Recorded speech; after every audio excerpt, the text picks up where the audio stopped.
അസ്സലാമു അലൈക്കും പ്രിയമുള്ളവരെ, കഴിഞ്ഞ 2025 സെപ്റ്റംബർ 12-ന് പുലർച്ചെ മസ്ജിദ് നബവിയുടെ മുകളിൽ മിസൈൽ പോലത്തെ ഒരു ഒബ്ജക്റ്റ് വരെയും പെട്ടെന്ന് പൊട്ടിത്തെറിക്കുന്നതായിട്ടും അന്നത്തെ ഇൻ്റർനാഷണൽ മീഡിയകളൊക്കെ റിപ്പോർട്ട് ചെയ്തതാണ്. സമാന സംഭവം മസ്ജിദുൽ ഖുബാഇന് മുകളിലും ഉണ്ടായിട്ടുണ്ട്.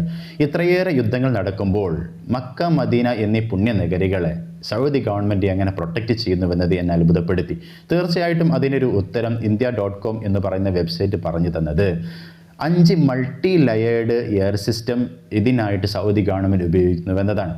ആദ്യമായിട്ട് ഉപയോഗപ്പെടുത്തുന്നത് പാട്രിയോട്ട് PAC-3 എന്ന് പറയുന്ന ഒരു സിസ്റ്റമാണ്. അഥവാ പാട്രിയോട്ട് അഡ്വാൻസ്ഡ് ക്യാപ്പബിലിറ്റീസ് എന്ന് പറയുന്ന സിസ്റ്റം. അതിവിദൂരത്ത് നിന്നും തങ്ങളുടെ പരിധിയിലേക്ക് വരുന്ന മിസൈലുകളെയും ഡ്രോണുകളെയും പെട്ടെന്ന് ഞൊടിയിടയിൽ നശിപ്പിക്കാൻ കരുത്തുറ്റ ശേഷിയുള്ളതാണിത്.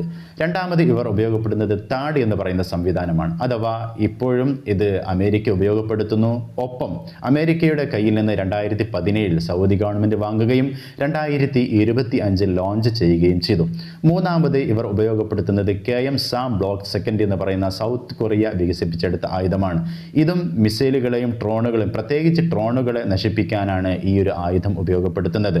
നാലാമത് ഉപയോഗിക്കുന്നത് ചൈനീസ് ലേസർ വെപ്പണാണ്. ലേസർ സംവിധാനത്തിലൂടെ അന്യദേശത്ത് നിന്ന് വരുന്ന, തങ്ങളുടെ പരിധിയിലേക്ക് വരുന്ന ആയുധങ്ങളെ പ്രതിരോധിക്കാൻ ഇതിന് കഴിയുന്നു. അതേപോലെ തന്നെ അഞ്ചാമത് ഉപയോഗിക്കുന്നത് സ്കൈ ഗാർഡ് 35mm കാനൻസ് എന്ന് പറയുന്ന സംവിധാനമാണ്.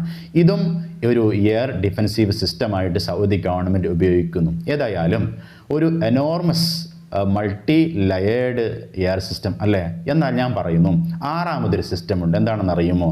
അത് നമ്മളുടെയൊക്കെ പ്രാർത്ഥനയാണ്. ലോക മുസ്ലിമീങ്ങളുടെ പ്രാർത്ഥന. ഈ പുണ്യഗേഹങ്ങൾക്കൊന്നും പറ്റരുത്. ഇതിന് കാവലാളായി നിൽക്കുന്നവർക്ക് എല്ലാവിധ കരുത്തും നൽകണേ എന്നൊരു പ്രാർത്ഥന. അസ്സലാമു അലൈക്കും വറഹ്മത്തുള്ളാഹി വബറകാതുഹു.